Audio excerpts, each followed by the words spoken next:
Trending topic ngayon sa social media ang balitang di umano'y nabuko na ni Oyoboy Soto ang matagal ng lihim ni Christine Hermosa at Dieter Ocampo. Ayon kasi sa usap-usapan, nalaman na daw ni Oyoboy na tunay na anak ni Christine Hermosa ang panganay nitong si Kiel sa dati nitong asawa na si Dieter Ocampo. Upang makasigurado nga daw, kinausap umano ni Oyoboy Soto ang ex-husband ni Christine Hermosa na si Dieter Ocampo.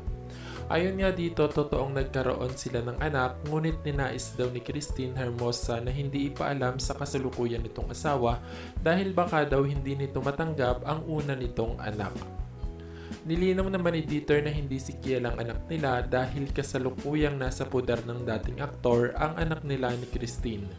Wala naman daw balak si Dieter na makigulo o guluhin ang pamilya ni Oyoboy Soto at Christine Hermosa dahil kontento na ito kung anong pinagkaloob sa kanya ng Panginoon.